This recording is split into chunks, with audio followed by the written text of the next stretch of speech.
The thing about a virus is it doesn't destroy you head on. Instead, it brings you down from the inside, turning your own cells into enemies.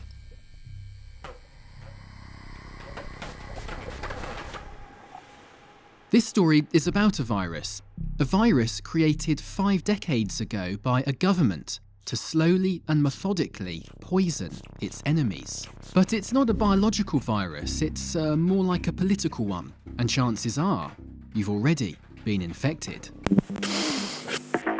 And yes, it's also a story about this guy, and a term he likes to think he invented. Really, the word, I think one of the greatest of all terms I've come up with is fake. I guess other people have used it perhaps over the years, but I've never noticed it. It's only been around for a few years, but you're probably as sick of it as we are.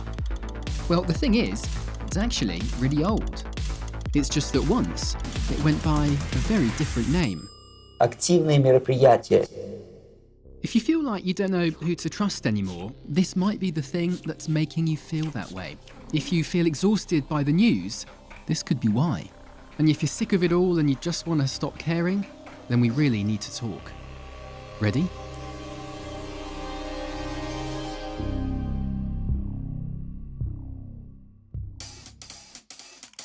Okay, so to start, let's go back to July 1983. And all the way over here, New Delhi, India. This is when a remarkable story appears in a newspaper called The Patriot. It claims the HIV virus was secretly created by US government scientists as a weapon to kill African Americans and gay people. It even names a facility, Fort Detrick in Maryland, where the virus was supposed to have been concocted. It's a crazy allegation printed in a small newspaper. No big deal, right? But fast forward just a couple of years and look what's happening. The story is spreading all over Africa. A scientific report's even published by 2 East German biologists who say they can prove AIDS is made in the USA. All these articles are from just a few months at the end of 1986. And then somehow, it ends up here. A Soviet military publication claims the virus that causes AIDS leaked from a U.S. Army laboratory conducting experiments in biological warfare. That's Dan Rather reading a fake news story to millions of unwitting Americans on national TV. But don't be too hard on Dan. This was one of the greatest cons ever carried out on a global scale. And we're going to show you how it was pulled off. But first, let me introduce you to a few authentic grifters. Stashed away on some old videotapes, we found interviews with a bunch of ex-spies. This guy, Ladislav Bittman, this guy, Stanislav Levchenko, and this guy, Yuri Bezmenov. They all worked for the KGB during the Cold War before defecting to the US, and it's thanks to them that we know so much about one of the KGB's most secretive departments. Only about 15% of time, money, and manpower is spent on espionage as such. The other 85% is a slow process which we call either ideological subversion or active measures, активные мероприятия in the language of the KGB. So active measures, it's a euphemism for, well, bullshit. But not just any bullshit, the most strategic, masterful, toxic bullshit you could possibly imagine. Made with one goal. To change the perception of reality of every American to such an extent that despite of the abundance of information, no one is able to come to sensible conclusions in the interests of defending themselves, their families, their community, and their country. Within the KGB is a department that specializes in planting false stories and forged documents. We know it was run from Department A, right at the top of the KGB, and it had a multi-million-dollar budget. At least 15,000 people who, in the Soviet Union and outside of the Soviet Union, are involved in that kind of actions on regular and daily basis. You heard that right, 15,000 people. That's more than the entire staff at the State Department after 9/11. Now these days, KGB defectors who are still breathing are a little hard to come by, but we tracked down one to a small town in Massachusetts. Well, my original name was Ladislav Bittman. These days, he goes by Larry Martin. He's 87 years old. It's a collage He likes to paint. with Putin, and he was boasting about his riches. And of course, he has a girlfriend down in Florida. Hello, hello. I am still busy. But back in the day, he was a director at one of the most legendary active measures outposts, reporting to Moscow.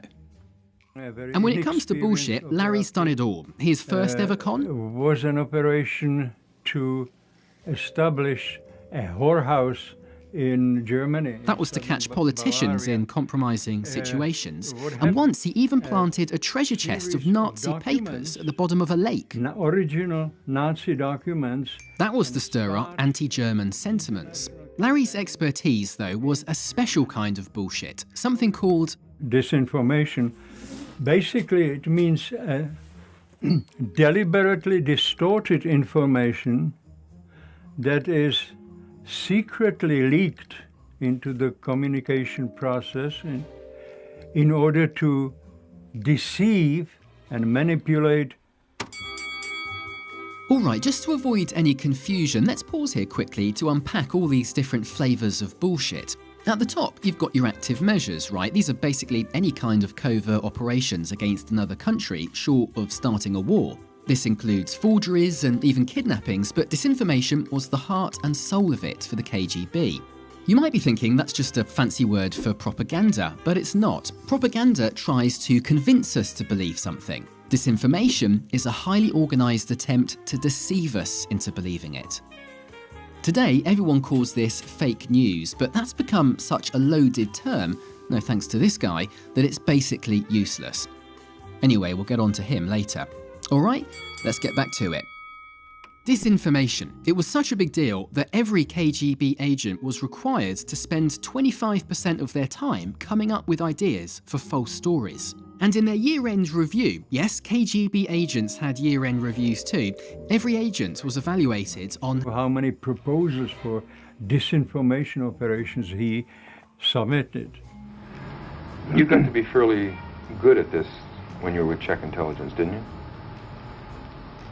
Unfortunately, I have to admit, yes. Just how good were these guys? Well, that rumour that the CIA shot JFK, the story about how the CIA tried to assassinate Pope John Paul II, and the one about rich Americans buying poor kids from Latin America to harvest their organs. But as the first cases of AIDS spread fear around the world, the KGB saw an opportunity for their biggest con yet. Alright, so let's go back to 1983 and we're going to show you what really happened here. So remember this story started with an article in the Patriot newspaper? AIDS, the deadly mysterious disease which has caused havoc in the U.S., is believed to be the result of the Pentagon's experiments to develop new and dangerous biological weapons. There's the crux of the crap. It's time you met Kathleen Bailey and Todd Leventhal. They were part of a US government team that first pieced this story together back in the 80s. This is just the perfect example of a very effective disinformation campaign.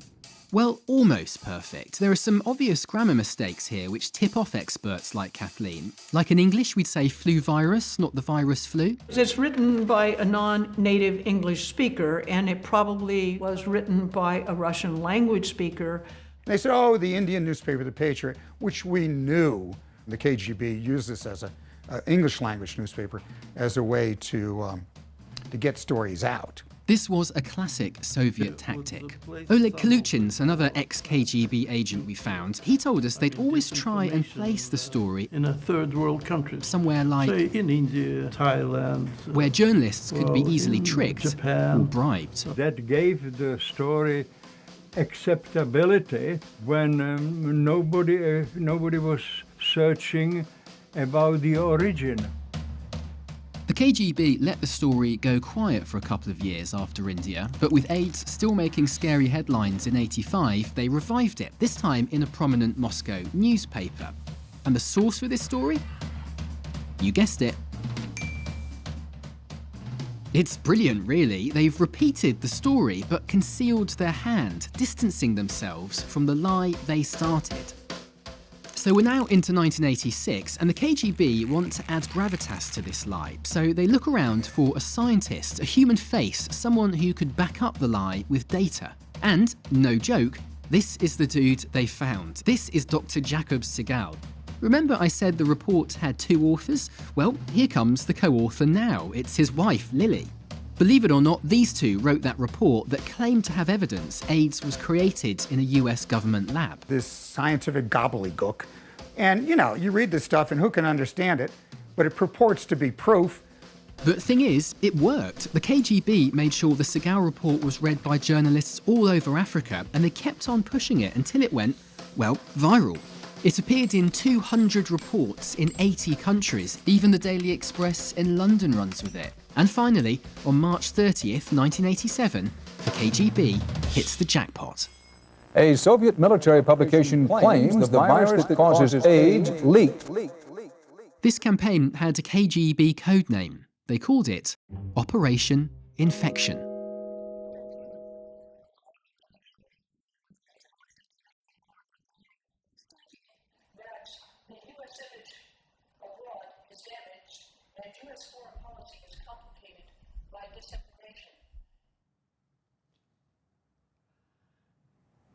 Well, that's half a lifetime ago. This was handed out at a demonstration.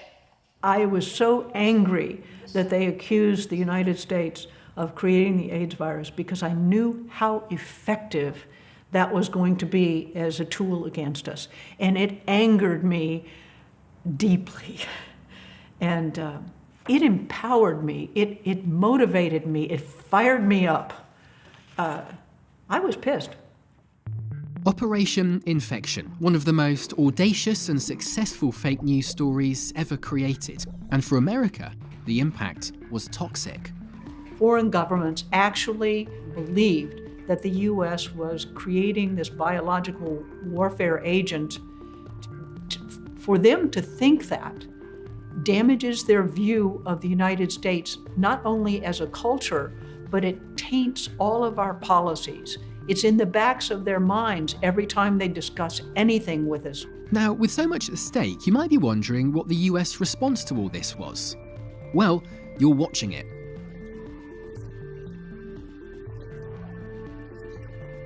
Kathleen and Todd were both part of something called the Active Measures Working Group. Nicknamed Truth Squads, it was a team that tracked and tried to expose Soviet disinformation. Everybody was working part-time on the issue.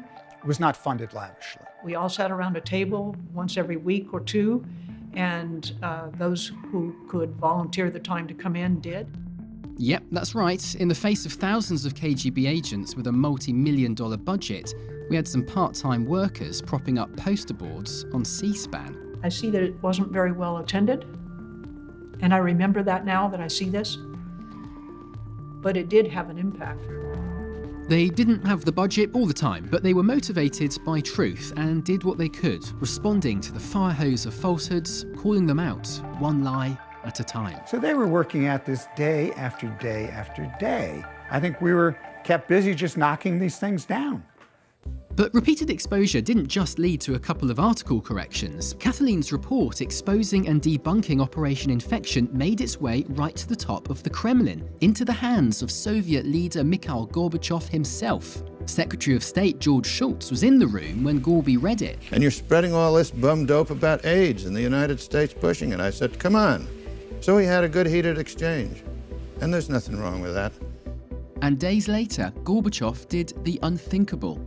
He bowed to pressure, apologized to President Ronald Reagan, and promised to stop spreading the fake AIDS story. When we in the Active Measures Working Group heard about Gorbachev having read the report, we said, that's cool. That is really cool.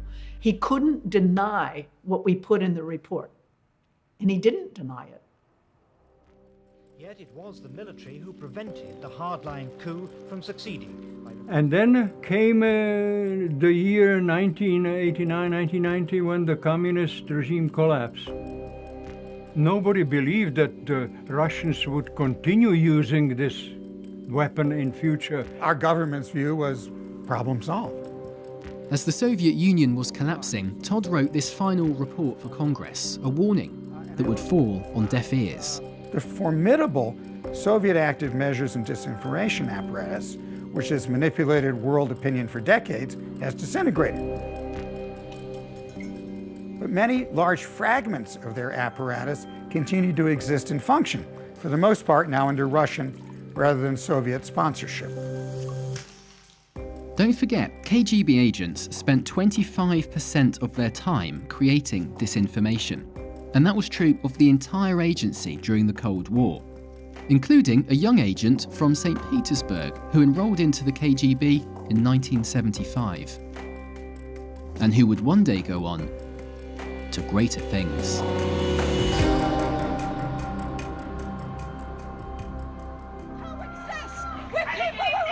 May 21st, 2016, in Houston, Texas. This is an anti-Islam protest outside a mosque in the heart of downtown. And literally across the street, a counter-rally. But not a single person here, on either side of the street, realises they've been duped. They've been brought here, same place, same time, by two separate Facebook events. Posts which we now know both came from the same source, thousands of miles outside Texas, in Russia. Who prevented the hardline coup from succeeding. When the Soviet Union fell in 1991, pretty much everyone assumed that its disinformation apparatus died too. Our government's view was problem solved. No more active measures, no more disinformation. It also meant the end of Vladimir Putin's KGB career. But within a decade, he was back. First as head of the renamed KGB, the FSB, and not long after, as the president. Putin is a child of the KGB. He spent years in the KGB being evaluated every year according to the active measures and disinformation he produced. As soon as he took office, Putin got right to work. His first few years were spent testing disinformation inside Russia on Russians. But then he took it overseas, launching Russia Today, a global English-language news channel. It was soon available in millions of American homes with a memorable slogan and familiar faces. I've been reading about it. Conflicts with Georgia and then the Ukraine gave Putin a chance to practice disinformation on a bigger stage, and he also started funding something called the Internet Research Agency, slowly putting his pieces into place. But Putin isn't sowing all this chaos just for fun. All along, he's had a single goal. See, in terms of population and GDP, Russia is actually a pretty small country, especially when compared to a unified Western world. But Putin knows that if he can pit the West against itself and break up our alliances, Russia is suddenly much more powerful and can take on other countries one by one. He's trying to reshape the world order in his favour, and disinformation is one of his favourite tools. Now, to do this, he's using a carefully crafted game plan, a playbook of sorts that he deploys again and again. It's magnificent in its conception.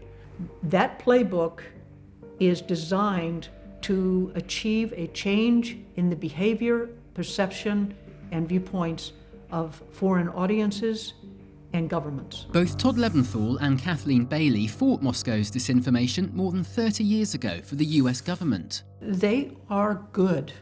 And if you thought convincing millions of people that the US government created AIDS as a biological weapon was audacious, wait till you see what they're up to today. But first, we need to take a super quick time out here because there's an awkward question you might be asking yourself. Have we ever tried to meddle in other countries' elections? Yes, America is no stranger to interfering in other countries. The US has attempted to influence elections around the world for years. But when it comes to disinformation, Russia is in a class by itself with unmatched scale and sophistication.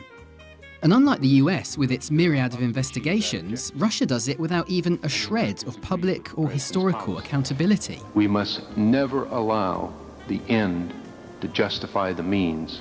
Okay, time in.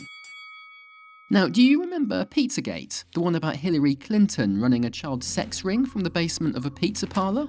It was everywhere just a few weeks before the 2016 election, and even inspired a believer to turn up at the restaurant with a gun. A shooting in a DC pizza restaurant that was tied to a fake news story. But that whole story was a classic Soviet-style con, straight out of the playbook. Look, there's the playbook, and it's been a playbook that's been around for a very long time. And so they're using that toolbox in order to try and get what they want. So it's a textbook thing that they've known about for 20, 30 years and actually taught as part of their tradecraft. So this textbook, toolbox, playbook thing, whatever you want to call it, the experts we spoke to kept talking about it on these terms. Ed Lucas has studied Russia for decades, first as a journalist and now as a disinformation analyst.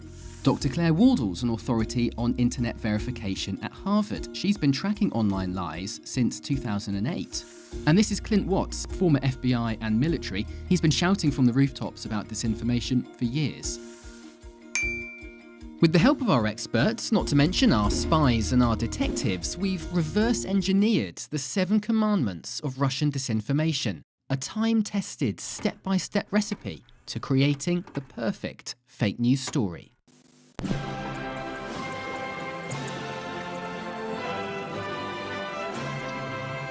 So, rule number 1, look for cracks in the target society, social divisions you can exploit and wedge open. They look for economic, social, demographic, linguistic, regional, ethnic, any sort of division. And how can we actually emphasize those divisions and actually make people lose trust in one another? It's just like being a doctor. You have to understand a patient. Oh, he's got a bad knee, he's got a sore hip, he's got a disease that causes weakness here. But instead of trying to make it better, we try to make everything worse. Rule 2, create a big, bold lie, something so outrageous no one could possibly believe it was made up. Also so egregious that if they could get people to believe it, it would be totally damning. Rule number 3, wrap that lie around a kernel of truth. Propaganda is most effective when there's a little bit of truth in it. The most successful operations of that kind contain some truthful element so that the disinformation is eventually accepted as a whole. Rule 4, conceal your hand, making it seem like the story came from somewhere else. Nobody was searching about the origin, how it started, who published the story first. This was, of course, a method then repeated again and again. Rule number 5, find yourself a useful idiot. Useful idiots are essentially people they would identify who unwittingly will take the Kremlin's message and push it into the target audience, the foreign population they want to reach. They were idiots in that they didn't see what was obvious, and they were very useful.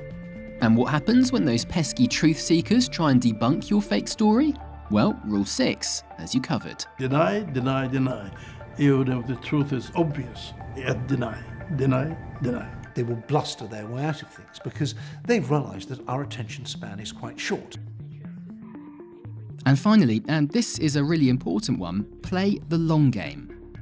Russia's willing to play a long game and put large resources into things that may not bear fruit for many years to come. The accumulation of these operations over a long period of time will result in a major political impact. And if you think about it as a drip on a rock, today the drip doesn't have any impact. If that drip hits for a long period of time, years, there will be a hole in the rock. And they know that. These 7 simple rules were a powerful weapon for the KGB, and they applied them again and again and again. But then something came along which changed the game entirely. The internet has brought anonymity, ubiquity and immediacy in combinations that we didn't have in the era of telex machines and shortwave radio and rotary printing presses. During the time of my involvement, one operation can reach maybe 100,000 people if the paper had a nice circulation. Now that's ridiculous. And with the internet's help, Russia has scored some big wins. The explosion at the Louisiana chemical plant that was caused by ISIS, the deadly phosphorus leak in American Falls, Idaho, And the list goes on and on. There's the claim MH17 was shot down by Ukrainian fighter jets. The thousands of Americans who supposedly petitioned to return Alaska to Russia. There's the Queen warning of a Third World War. The Syrian massacre that never happened. Sweden adopting the Islamic State flag. A made-up attack on a US Air Force base. Roy Moore. Brexit. Immigration. And in stories that will sound eerily familiar, there's the claims the US was behind the Ebola outbreak and the Zika virus. From Black Lives Matter to the gun lobby, wherever there's been a division in society, Russia has used disinformation to pry it open, sowing chaos across the political spectrum. And now that you know the rules of the playbook, you can see how effective a weapon it really is. Pizza, anyone? To understand what really happened here, we need to go back to March 19th, 2016, and just here actually, Washington, DC. This is the time and the place where hackers got into the Gmail account of Clinton's campaign chair, John Podesta. So the Podesta emails were the information that powered the Pizzagate conspiracy. And you can guess who was behind the hacking of those emails. Tied to the Russian intelligence services. Big surprise. In fact, we now know the hacker worked directly for the GRU, Russia's CIA. The divisive 2016 election was the perfect crack to wedge open with disinformation, and, well, the lies don't get much bigger than a presidential candidate running a child sex ring from the basement of a pizza parlour. The playbook says you should mix little bits of truth into your lie, and John Podesta's emails provided loads of factual details to weave into the story. Comet Pizza's a real place, and there were emails between Podesta and the restaurant's owner. Rule 4 says you need a way to conceal your hand. Well, 6 months later, WikiLeaks posted more than 2,000 additional emails from Hillary Clinton's campaign chair, John Podesta. Using WikiLeaks was a genius idea, helping to keep its hackers in the shadows. Meanwhile, Russia continues to push the story with fringe social media accounts, all run from the Internet Research Agency.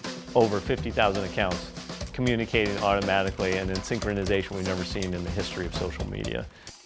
Meanwhile, there were no shortage of useful idiots who were duped into backing up the lie. Pizzagate is real. The question is, how real is it? What is it? Something's going on. Something's being covered up. Now, the story should be laughably easy to debunk. For a start, the pizza restaurant in question doesn't even have a basement. But there's a rule for that. Deny, deny, deny. So when intelligence exposed Russia's WikiLeaks connection, WikiLeaks and RT knew exactly what to do. We can say that the Russian government is not the source. Despite there being no evidence to prove this. Isn't it nice to have your own TV channel? If I had to rewrite RT's slogan, it'd be question more, answer less. 80% of their coverage is actually excellent coverage. And because 80% of the time they're doing quality journalism, when 20% of the time they're not, then it enables people to say, well, no, well, look at this. Look, we are journalists. We have policies. We know what we're doing. With days to go before the election, the story had taken on a life of its own, the magnificent long game beginning to pay off. That said, even Russia couldn't have imagined what came next. A shooting in a DC pizza restaurant. 2 insane lies, 30 years apart. One story took 6 years to take hold, the other barely 6 months. But they both share the same DNA, the same unmistakable trace of active measures, and the same goal: to shift the world's balance of power by turning Western countries on themselves. We're at war, and we've got absolutely no idea. Those were Russians. They were not Russians. I don't go with the Russians. And we're facing a sophisticated weapon designed to bring down democracies from the inside, just as the KGB envisioned all those years ago. Fighting war on a battlefield is the most stupid and primitive way of fighting a war. The highest art of warfare is not to fight at all, but to subvert anything of value in your enemy's country. Anything. Put white against black, old against young, wealthy against poor, and so on. Doesn't matter. As long as it disturbs society, as long as it cuts the moral fiber of a nation, it's good. The virus that causes AIDS leaked. With an assault rifle targeting a Washington, D.C. spot. And then you just take this country, when everything is subverted, when the country is disoriented and confused, when it is demoralized and then destabilized, then the crisis will come.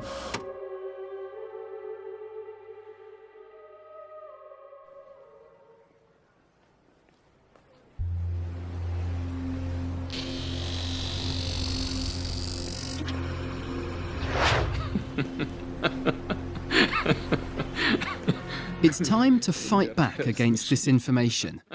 But these are the people leading the charge. Can you please explain to us the difference between a bot and a troll? Is Twitter the same as what you do? You can look at a lot of gray hair and realize that my technology capabilities are very shallow. Not very encouraging, is it? But this isn't the first time the US government's been asleep at the wheel on this. Mr. Allen, how can we compete with this communist propaganda?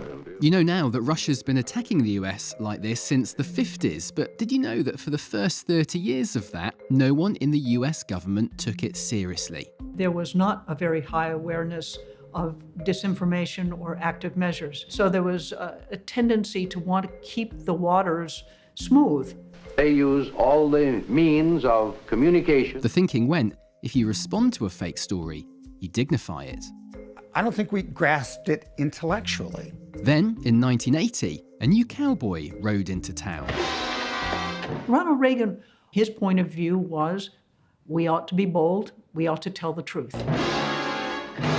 Truth ought to be put front and center, and that if somebody were speaking the opposite, we ought to expose it. Presidents are very important.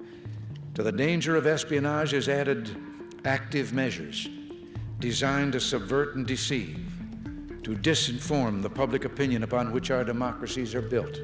Reagan created the Active Measures Working Group, you know, that government truth squads, which Kathleen Bailey led from 1985 to 87. I came at the problem believing that I could grab the tiger by the tail and whirl it over my head. I was going to win. They brought down the AIDS myth, Operation InfeKtion, one of the greatest disinformation campaigns ever created. Proof that the best defense against disinformation is exposing it. Well, actually, it's not that simple. And I know the government administer AIDS. Decades later, surveys have found that millions of Americans still believe AIDS was cooked up by the US government. The lie lives on. In our music, on TV.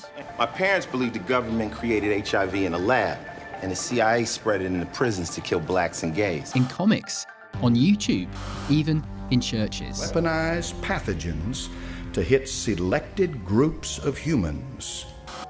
Fighting disinformation, it's like a nightmarish game of whack-a-mole. No matter what you do, the lies just keep popping up. All of which makes us wonder, do we really stand a chance against disinformation? Or is this a virus that can never be cured?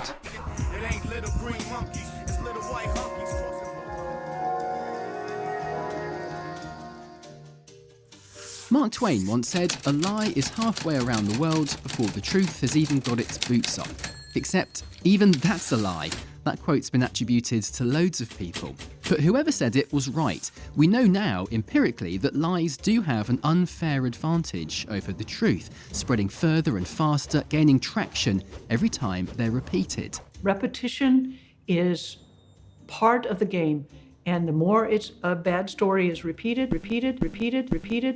the more real it becomes to everyone. But Twain's around the world part is also true. This is a global problem. In Iran, the government's deploying their own version of the Soviet playbook, calling their operation Nefaq, which is Farsi for discord. Myanmar's been brewing up endless conspiracy theories to justify ethnic cleansing. And in Pakistan, the establishment sees CIA plots everywhere. That last one even ensnared one of our own journalists here at the New York Times, an experience that was so upsetting to him, it led him to make the film you're watching right now. Isn't that right, Adam? That's right. I was living in Pakistan. Al-Qaeda accused me of being part of a CIA anti-Islam plot. See, conspiracy theories are kind of like a national sport over there, and even today, I still get blasted on Twitter for being either a CIA spy or a dead terrorist. Wait, a dead terrorist? One of the country's most popular TV talk show hosts accused me of being one of the attackers in a school massacre that murdered dozens of children. Here I am, dead in the Pakistani press. But this stuff is kind of normal over there. I mean, it happens all the time. What I never imagined is that we'd be seeing this kind of toxic disinformation here at home in the States. So, is there anything we can do? I think so. I also used to live in Eastern Europe. Estonia, Ukraine, they lag behind us in many things, but when it comes to fighting disinformation, there's so much we can learn from them. For instance, if you turn on the TV in Latvia on a Sunday night, you'll see this. A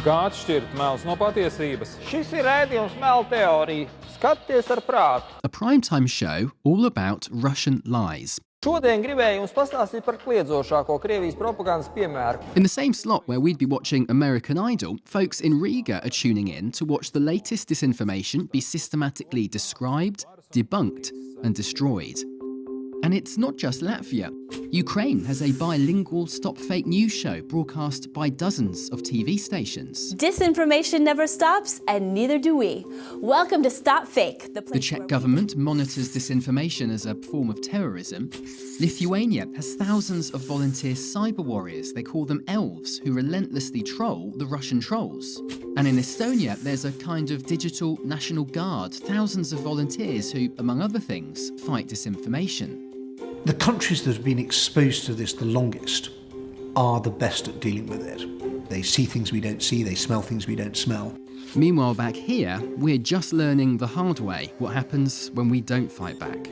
The Pizzagate conspiracy, no journalist was going to actively debunk that because they didn't think that anybody truly believed that. We now know that they did, and actually it seems that we should have done more coverage during the election, that there was a rumour circulating and let's debunk it. So this is the prescription, right? Fact-checking, media literacy, engaged citizens rallying around good journalism to create a culture of critical thinking. Who we kidding? Media literacy is great and all, but we need something way stronger. And for that, we've got to talk about the responsibility of this guy. Facebook, Twitter, Instagram, YouTube. They were designed primarily by a group of quite young people, mostly men, on the west coast of the US, in Silicon Valley. I think there's a lot of people who went into the tech industry because they were very, very good at tech, not because they were good at civics or political science. And they really believed that they were building technology that would connect the world and would actually be a positive force in society. Well, naivety eventually morphed into flat-out denial. Do you solemnly swear to tell the truth? The platforms have spent years shamefully ignoring information warfare. The ads and posts we are here today to discuss. The number of accounts we could link to Russia, relatively limited. Comparatively small. We're a very small fraction of the overall content on Facebook. There's still a level of astonishing kind of political and cultural illiteracy where they think connecting people is good. So what exactly are they supposed to be doing? Well, there's no silver bullet, but there are a ton of ideas for things they could be doing, from improving transparency about who's paying for posts, to fighting anonymity. Is there a real person behind this account? Is there a real person behind this platform? To helping us know whether we can trust what we're reading. A nutritional label on sources in your Google search findings. And getting serious about punishing violators. We didn't take a broad enough view of our responsibility, and that was a big mistake. And it was my mistake, and I'm sorry. Now, companies like Facebook have recently been taking some baby steps along these lines. But don't get your hopes up. Social media platforms are dependent on the emotional, hyper-partisan stories that make great disinformation. The bottom line? Their business models are riddled with perverse incentives. If I'm Twitter and I have shareholders to keep happy, and I have to go back to my shareholders and tell them how many active monthly users I have, and the truth is that 22% of them are not human, I don't actually want to tell my shareholders that. I want to give them a lovely big number that means that we still have value and that we still make money. And that's the problem. Asking just isn't enough. We've got to force the platforms to change. And that means regulation. That's right, it's time for Uncle Sam to get in the game. The problem is, Uncle Sam knows how to mobilize when we get attacked like this.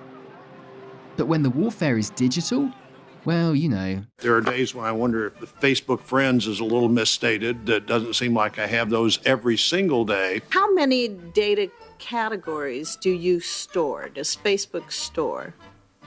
Senator, can you clarify what you mean by data? Well, these are the people who are supposed to be protecting you from information warfare. Do you store any?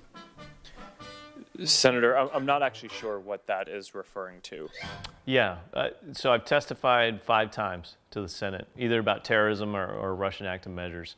There is a very diverse level of understanding of social media. Have people say, well, yeah, because my 13-year-old son, you should see how he uses it. Now, my son Charlie, who's 13, is dedicated to Instagram, so I feel very fortunate that I have not had to go to the House to testify. I think it'd be a giant waste of time. To disinform the public opinion upon which our democracies are built. History tells us that the fight against disinformation starts with strong leadership. And I've got to tell you, we've been let down on this for a long time. Now, I'm not talking about him just yet. I'm talking about him. Americans and Russians share common interests that form a basis for cooperation. It was really hard to get the Obama administration to take Russia seriously as an issue. We could have looked at sanctions earlier. We could have talked about measured cyber counterattacks or even diplomatic negotiations. But that didn't really happen. The Obama administration kind of got played into a box by recognizing it too late. Obama actually signed an executive order to counter foreign disinformation, but he was so obsessed with the threat from ISIS, its mandate only covered terror groups. State actors, like Russia, were free to carry on unimpeded. To his credit, Trump actually reversed this, and some people in his administration are talking tough. Russia is known for its disinformation campaigns. But the higher up you go, let's just say the less enthusiasm there is. The point is, if it's their intention to interfere, they're going to find ways to do that. We can take steps we can take, but this is something that once they decide they're going to do it, it's very difficult to preempt it. So what has been done? Well, Congress put aside $120 million to fund our defense against disinformation. The Trump administration sat on it silently for 18 months, and when they did release it, they gave just a third of it. Not much of a counterstrike, is it? I mean, where's the urgency here? These Russian attacks were first plotted way back in early 2014 and we're only now coming to grips with them. We are still playing catch-up from a long way behind. We are looking in the rear-view mirror, getting less bad at working out what Russia just did to us. We're still not looking through the windshield to find out what's happening right now and what's going to be happening next. This is one of the great unsolved policy questions of our time. A functioning government would at least come together to publish full, detailed reports of all these attacks. But the problem isn't just our lackluster government. It's actually much scarier than that. Because now the threat is coming from inside the White House. It's finally time to meet President Disinformation. Donald Trump is a one-man wrecking crew for the truth, and he knows all the moves. First, there's Trump the denier, and when it comes to disinformation, he even denies we're being attacked. And if it is Russia, which is probably not, nobody knows who it is. Never mind what his own officials say. Manipulation, outright lies. Literally up their game to the point where it's having a significant impact. Then there's Trump the useful idiot. This is a man who's never met a conspiracy theory he wouldn't tweet. Why doesn't he show his birth certificate? You look at what's happening last night in Sweden. The same person votes many times. You probably heard about that. They always like to say, oh, that's a conspiracy theory. Not a conspiracy theory, folks. We also know he shared stories originally planted by the Kremlin. I mean, not even the KGB could have dreamt up a useful idiot as prominent and powerful as Trump and his administration. And then there's Trump the disinformation natural. He doesn't just regurgitate this stuff, he invents his own. It was the biggest electoral college win since Ronald Reagan. I said, wait a minute, there's a lot of wiretapping being talked about. We've signed more bills, and I'm talking about through the legislature, than any president. ICE, they actually liberate towns. They liberate towns. We have become an energy exporter for the first time ever just recently. It's weird, but this is somehow worse than the Cold War. Back then it was just us versus them. But now, it's us versus them, and us versus us.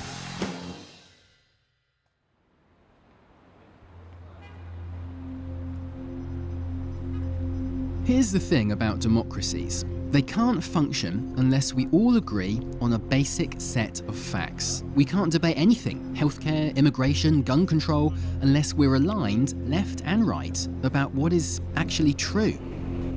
Disinformation pollutes those waters, confusing us so we end up debating facts instead of discovering solutions.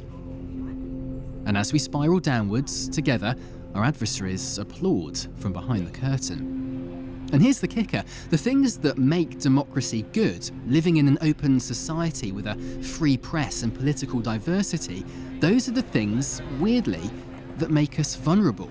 Any country with an authoritarian leader and limited freedom of speech, they're the ones with the advantage right now. Which kind of raises the question that maybe only history can answer. Can the good guys ever win? You absolutely never win. Never. This problem is going to get a lot worse before it gets any better. The next few years are going to be worse than the last few years.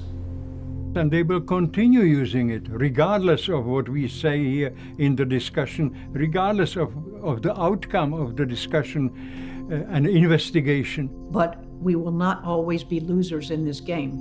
There will be victors here and there. It's only when we quit the game, quit trying to expose them, that we lose. As long as we can expose them, they're losing. It's like an exhausting, never-ending game of whack-a-mole, but we've got no choice but to play. We've got to fight disinformation as best we can, whenever and wherever it rears its ugly head. We're in this for the long haul, whether we like it or not. This was the largest audience to ever witness an inauguration, period. In the mysterious murder of former DNC staffer Seth Rich. And there were the masterminds behind the Bowling Green massacre. Who apparently was assassinated at 4 in the morning. The president still strongly feels that there was a large amount of voter fraud. The 9/11 hijackers are alive and well. People who are behaving like actors. The murder rate in our country is the highest it's been in 47 years. You had the NATO base in Turkey being under attack by terrorists. This is the greatest overreach and the greatest abuse of power. This video that you linked to appears to be a hoax. All we did was put out what he had on his internet.